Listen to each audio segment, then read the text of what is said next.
কাতার বিশ্বকাপে ফেভারিট ছিল আর্জেন্টিনা, কিন্তু ছিল না হট ফেভারিটের তালিকায়। ব্রাজিল আর্জেন্টিনার মতো দলগুলো অটোমেটিক যেমন ফেভারিটের তালিকায় থাকে, অনেকটা সেই রকম মেসি ডি মারিয়া বাদে মোটামুটি মাঝারি মানের একটা দল নিয়েই দেশের ৩৬ বছরের অপেক্ষার অবসান ঘটিয়েছিলেন লিওনেল স্ক্যালোনি। এই ম্যাজিক ম্যান দলকে এক সুতোয় গাঁথতে পেরেছিলেন বলেই এসেছিল সফলতা। এবার তার সামনে বিশ্বকাপ ধরে রাখার মিশন। এজন্য পুরনো কৌশলের পাশাপাশি স্ক্যালোনি এবার হার্ড লাইনে।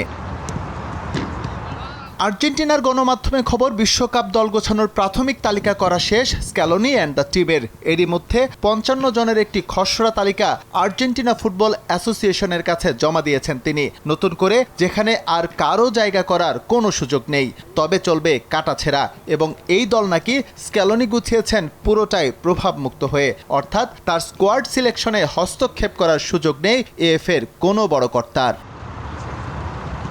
বিশ্বের বিভিন্ন লিগে চষে বেরিয়ে এই দল গুছিয়েছে এএফএ টিম ম্যানেজমেন্ট, যেখানে তারুণ্যের ছড়াছড়ি।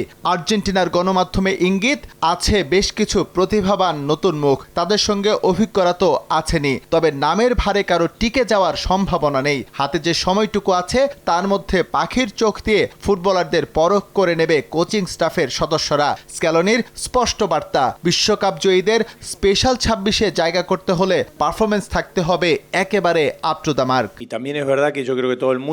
আমরা এরই মধ্যে তাদের ৫৫ জনের প্রাথমিক তালিকা তৈরি করেছি। ২৬ জনের চূড়ান্ত স্কোয়াড নির্ধারণের ক্ষেত্রে পারফরমেন্স সর্বোচ্চ গুরুত্ব পাবে। যারা পিছিয়ে থাকবে তাদের বাদ দেয়া হবে। সাম্প্রতিক ম্যাচগুলো ফুটবলারদের জন্য একটি সতর্কবার্তা। স্ক্যালোনির সবচেয়ে বড় গুণ, প্রতিপক্ষকে জাজ করতে পারেন তাদের শক্তি বিবেচনা করে, আর নিজের দলের উপর তার নিয়ন্ত্রণ রিমোটের মতো। সেখানে সবচেয়ে বড় কথা, তার সবার আগে হতে হবে টিমম্যান। একক নৈপুণ্য দেখানোর সুযোগ থাকলেও খেলতে হবে দলের জন্য, সতীর্থদের সঙ্গে কাঁধে কাঁধ মিলিয়ে ব্যক্তি স্বার্থ বিসর্জন দিয়ে। আমরা চূড়ান্ত সিদ্ধান্ত নেব শেষ মুহূর্তে, আর এই ক্ষেত্রে সবচেয়ে বড় বিষয় হলো দলের স্বার্থ। দলের ভালোর কথা বিবেচনা করেই সব সিদ্ধান্ত নেওয়া হবে।